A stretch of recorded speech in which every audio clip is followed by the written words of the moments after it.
Welcome to the heart of ancient Egypt, where stone speaks of a civilization's ingenuity and artistry. Today, we embark on a journey to unravel the mysteries behind the monumental statues that have captivated historians and art enthusiasts alike for millennia. How were these breathtaking sculptures crafted?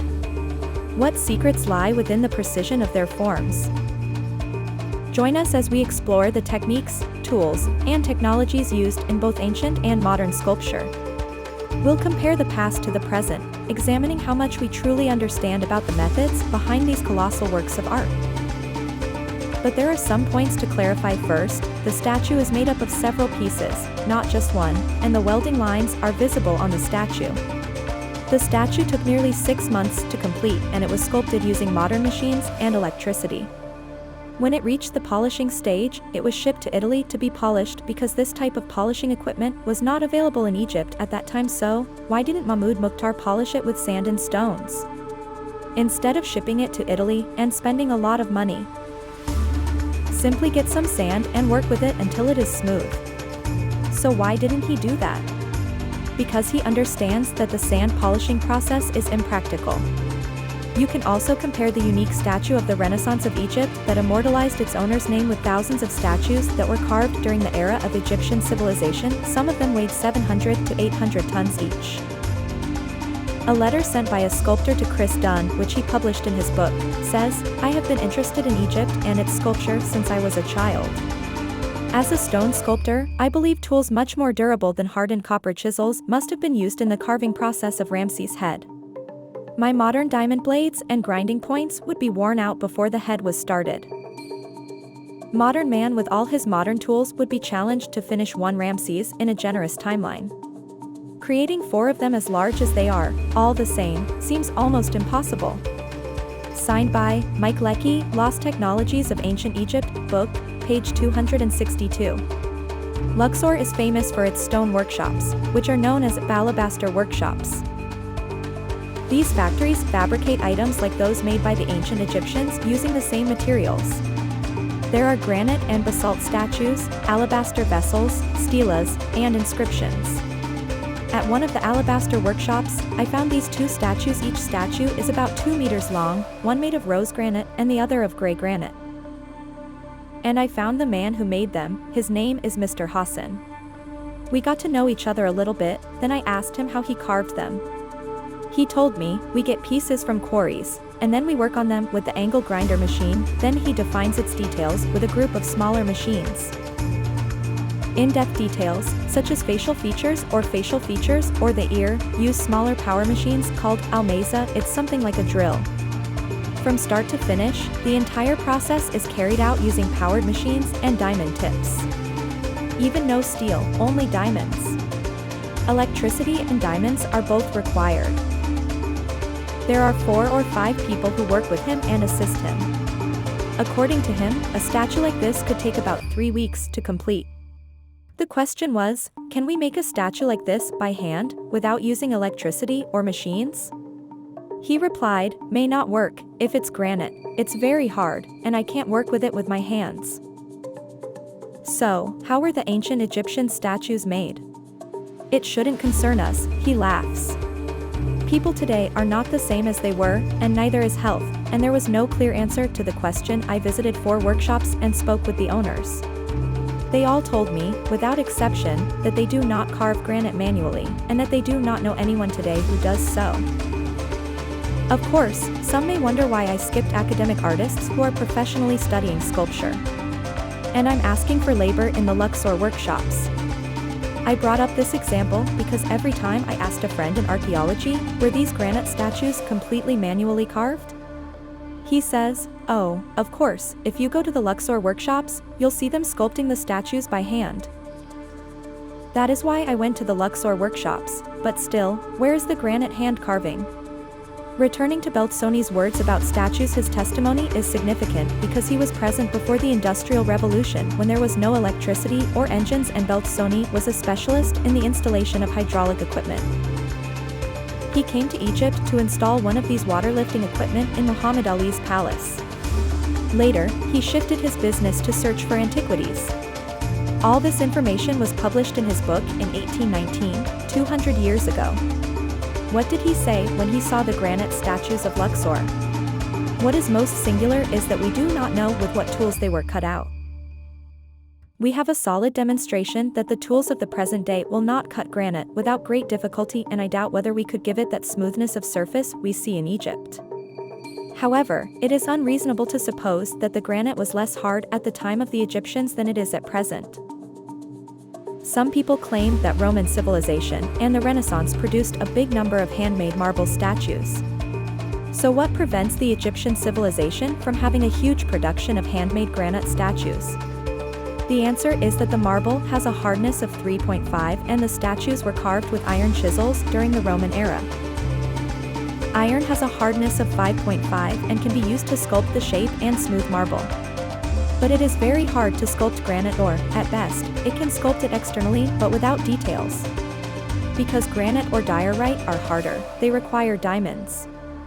And diamonds were only discovered in the 19th century. There are 4 rose granite statues in the Vatican Museum. These statues were recently sculpted with machines and modern equipment. The Italians are excellent artists. But I'd like you to compare the polishing of modern machines, which we're currently looking at, with the polishing done thousands of years ago, like the statue of Amenhotep III or the green head statue in Berlin. This green head statue puzzles you with its smoothness. Look at it and make your judgment based on the quality of the tools they had. One of the assumptions about the statues is that they are made of stone and not carved. This method is known as geopolymer, and it is referred to as statues casted of a mixture of powder in the alabaster workshops of Luxor. And this method is that he brings granite powder that resulted previously from sculpting a statue. Then they mix it with a group of other materials to solidify it, and then they heat it. As a result, it transforms into a statue or stone that is indistinguishable from a normal statue. These are 2 basalt statues, Anubis and Ramses. This tall Anubis statue is a sculpture, and Ramses is made of geopolymer. You can't tell them apart. Of course, geopolymer is much less expensive. So the question is, did the ancient Egyptians use geopolymer? I believe this is not the method they used. And there are at least 2 pieces of evidence to support this. The first is in the Aswan quarry itself. The unfinished obelisk is carved there, as well as other unfinished sculptures. It is obvious that it is sculpted and not made of paste or a mixture. The second piece of evidence is that the geopolymer method unifies the color of the entire statue because it is made of a homogeneous paste. But if you look at the statues in museums, you will find that it is non-homogeneous. This is the natural shape of granite. Well, we now have a debate. Some people argue that the primitive tools in the museums are the tools with which the statues were made. Other people argue that it is impossible that these were the tools used to carve the statues. So, how do we resolve this issue? The solution is for someone to volunteer and sculpt a statue for us from A to Z at the same level as this, using primitive tools. And then we'll all be convinced. So, to answer our initial question, is it possible to carve similar statues with the same precision and beauty out of granite? The answer is yes. We can now sculpt statues with the same symmetry, precision, beauty, and hardness. But using modern machines rather than primitive ones. But there will be something that I believe we will be unable to replicate: making statues of the same enormous weights and sizes. Meridiman, limestone, 13 meters, 31 tons, Akhmim, Sohag, Ramses II, rose granite, 8 meters, 60 tons, Karnak, Amenhotep III, rose granite, 10 meters minus 75 tons, Karnak, Ramses II, rose granite, 9 meters, 83 tons, the Grand Museum, Meridiman, rose granite, 11 meters, 95 tons, Tel Basta, 2 statues of Amenhotep III, quartzite, 13 meters, 120 tons, Luxor, the 4 Ramses statues in Luxor Temple, black granite, 14 meters, 350 tons. Colossi of Memnon, quartzite, 19 meters, 720 tons, Luxor, the broken statue of Ramesseum, the most massive statue in Egyptian civilization. A single block of granite weighs 1,000 tons, the toe of the statue equals 1 meter, dozens of other massive statues over all archaeological sites and museums. For example, here is a list of the world's tallest statues. Most of them are made in East Asian countries such as China, Japan, Thailand, and India. Their size is gigantic, but these statues are not made of a single block of rock. Most are made of combined pieces of stone or metal such as bronze, gold, and silver. Or made from a mixture like the cement, which means they were not carved. Sculpture from a single block was only known in ancient civilizations such as Egyptian civilization, Iraq, India, Peru, and Chile. They were supposedly carving it with chisels and hammers. Amenhotep III and Ramses II statues in the Ramesseum are examples of things I doubt we can do nowadays. The same mindset that built the pyramids also carved the obelisks and statues. The pyramids are always in the spotlight because of their enormity. But as we saw in the episodes, all antiquities are equally great and marvel.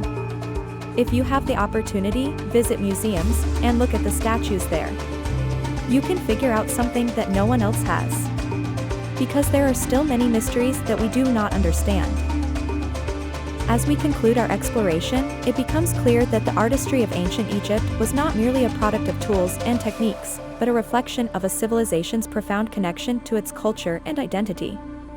While we have made strides in understanding and replicating their methods, the scale and grandeur of their achievements remind us that some aspects may forever remain a mystery.